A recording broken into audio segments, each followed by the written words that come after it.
It was the best of times for Brooke Eby, a 20-something living in New York City. This is Brooke Eby now. Let's get ready while I tell you how I got a death sentence before my 30th birthday. Eby is confined to a wheelchair and taking to social media about her shocking diagnosis. A lot of people ask me why I'm still working when I have the terminal diagnosis of ALS. Brooke spoke to the advocates about her battle with ALS. I can only imagine the fear and the shock that you must have felt following your diagnosis. Shock is the best word for it. Once I was officially diagnosed, the shock took over for probably 2 to 3 months. I told a couple people close to me, I told my family, not without me sobbing throughout that entire process. It all started when Brooke developed a limp in her left leg. Let's talk about my diagnosis. For me, it took 4 years from when I was 29 to now, and I'm 33. What was that period of time like for you between feeling like something was wrong and then finally being diagnosed? It was a rough 4 years. I was living in New York City, working at a big tech job, and I was walking to one of our conferences, and I just sort of felt like I was limping out of nowhere. People were hoping that it was, I tweaked my back or I pinched a nerve. It's typically a very quick moving disease. And so for me, having a limp for 4 years just didn't signal ALS to most neurologists. But finally, right at the 4-year mark, I started noticing issues with my other foot too, which showed that it was progressing. It showed it wasn't just, a one-off issue with one foot.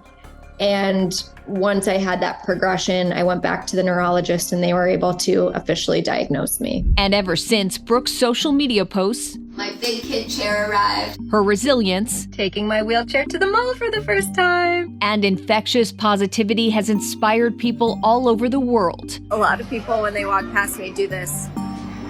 Meanwhile, the kids are just staring right at me. What's so incredible is that it really didn't take long for you to completely shift your perspective. I had this kind of epiphany moment where I had to go to a friend's wedding. So I was all these college friends I hadn't seen in, some of them 10 years. Now I was showing up in a bridesmaid's dress while using a walker. It wasn't my favorite moment.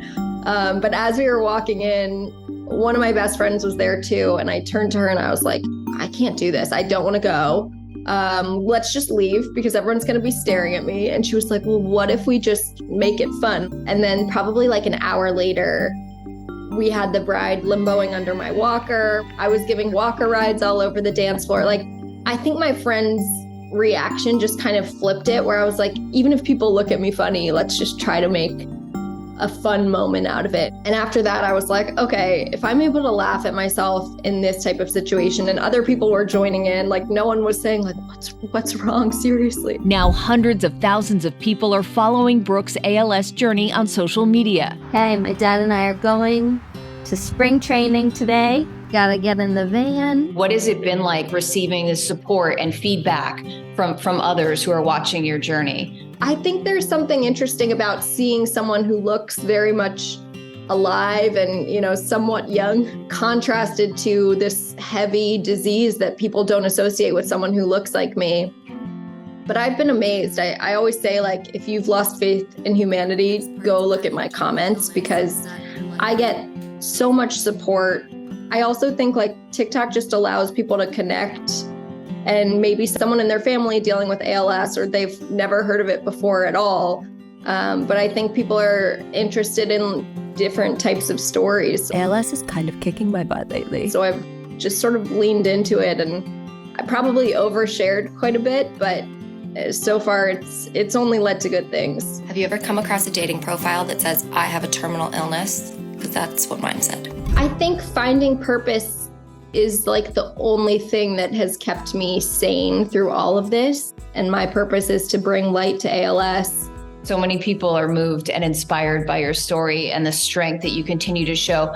What can we all do to raise awareness and support those living with ALS? Yeah, I think the first thing is don't look away from my story. I think it's really easy to scroll past heaviness, especially late night TikTok.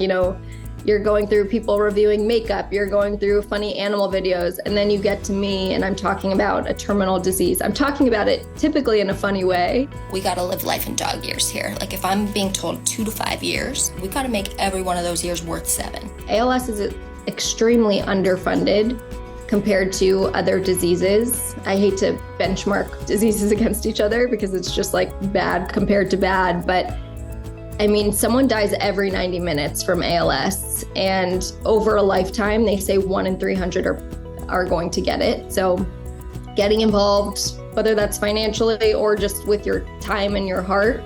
Brooke, so incredible to talk to you. Thank you so much for being here and sharing your journey. Thank you so much. You can follow Brooke's social media pages on Instagram and TikTok.